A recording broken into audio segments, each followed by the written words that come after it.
Ngeri, dapat bocoran rencana kecurangan Pilpres 2024. SBY, saya harus turun gunung.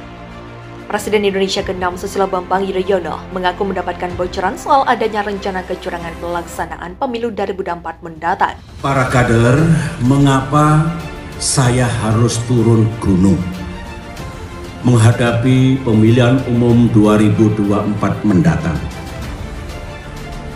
Saya mendengar, mengetahui bahwa ada tanda-tanda pemilu 2024 bisa tidak jujur dan tidak adil. Konon akan diatur dalam pemilihan presiden nanti yang hanya diinginkan oleh mereka dua pasangan capres dan cawapres saja yang dikehendaki oleh mereka. Informasinya, Demokrat sebagai oposisi jangan harap bisa mengajukan capres-cawapresnya sendiri bersama koalisi tentunya. Jahat bukan? Menginjak-injak hak rakyat bukan? Pikiran seperti itu batil. Itu bukan hak mereka. Pemilu adalah hak rakyat. Hak untuk memilih dan hak untuk dipilih. Yang berdaulat juga rakyat. Dan ingat, selama 10 tahun dulu kita di pemerintahan 2 kali menyelenggarakan pemilu termasuk Pilpres. Demokrat tidak pernah melakukan kebatilan seperti itu. Anies ini karena beliau juga adalah sahabat diskusi sejak dulu, dan tentunya saya menghormati, mengapresiasi segala kerja yang dilakukan oleh Pak Anies Baswedan sebagai Gubernur Jakarta yang kita tahu menghadapi tantangan kepemimpinan yang sangat kompleks di masa krisis pandemi COVID-19 ini.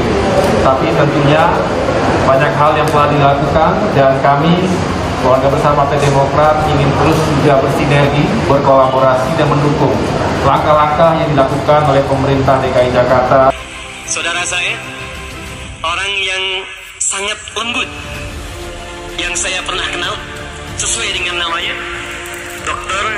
Anies Baswedan. Anies itu seakar dari kata al-ins. Ins disebutkan 18 kali dalam Al-Quran, yang artinya satu, tampak, hadir. Jadi beliau ini insya Allah akan selalu hadir di saat rakyat yang membutuhkannya.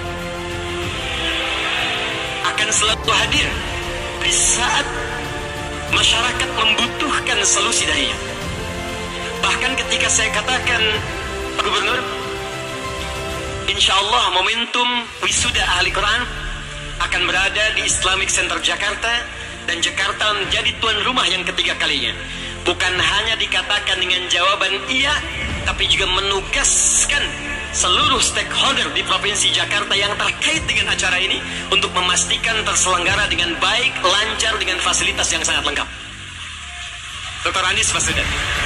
Takbir. Anies, al-ins, uns juga berarti sosok yang lembut. Itu tak perlu banyak ditafsirkan, karena setiap beliau bicara pasti akan tampak kelembutannya.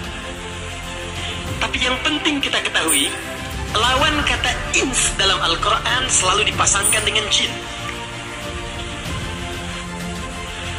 Wa da'iman aqsal ins fil Quran huwa al-jin. لذلك ذكر بنت الشاطئ في كتابه أن لفظ الإنس دائما مقترنا مع الجن، ومذكور في القرآن الكريم 18 مرة.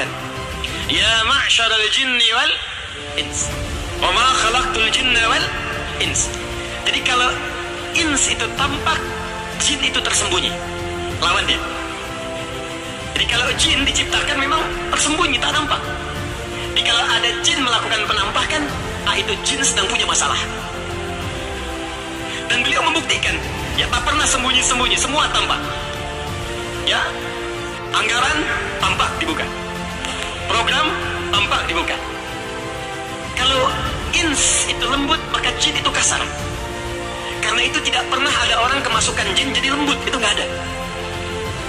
Permisi Ustadz, saya pengen ikut ta'lim. Kemasukan jin itu mustahil. Termasuk manusia itu pasti lembut. Jadi kalau ada manusia yang kasar, itu pasti ada masalah dalam problem hidupnya. Jadi kalau ada yang punya masalah dengan ins, itu pasti jin. Dan jika ada orang yang tidak suka dengan Pak Anies, itu boleh jadi. Saya tidak katakan itu. Takbir.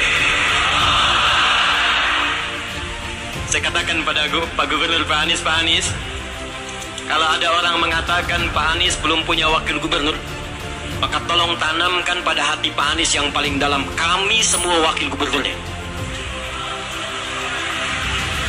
Siap bantu kebijakan Pak Anies? Siap bantu kebijakan Pak Anies? Siap kita menghidupkan yang baik-baik yang hadir dari Pak Anies? Siap kita koreksi yang kurang-kurang yang mungkin kita lihat dari Pak Anies? Takbir. Demikian selalu saya katakan pada kawan-kawan kami dari semua kepala-kepala daerah.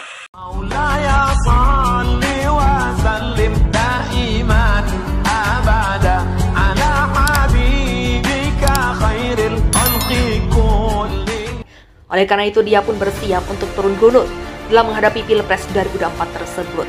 Kenapa saya harus turun gunung menghadapi pemilu 2024 mendatang? Kata SBY saat memberikan pidato di acara Rapimnas Partai Demokrat di Jakarta Convention Center Jumat 16 September.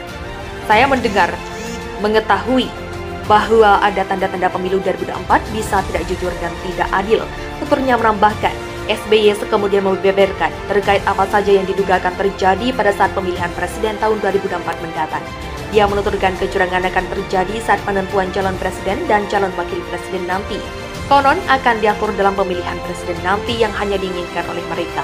Dua pasangan capres dan cawapres saja yang dikehendaki oleh mereka, ujar SBY. Tidak hanya itu, Demokrat sebagai partai oposisi juga diduga akan dijegal dalam menghadapi pemilu 2024. Berdasarkan informasi yang diterimanya, Demokrat tidak akan bisa mengajukan capres dan cawapres mereka. Informasinya, Demokrat sebagai oposisi jangan harap bisa mengajukan capres-cawapresnya bersama koalisi tentunya, tutur SBY. Jahat bukan? Menginjak-injak hak rakyat bukan? Pikiran seperti itu batil, itu bukan hak mereka. Katanya menambahkan, sebagai pria yang pernah menjabat sebagai Presiden RI selama 2 periode berturut-turut, SBY pun menilai hal itu sebagai kejahatan.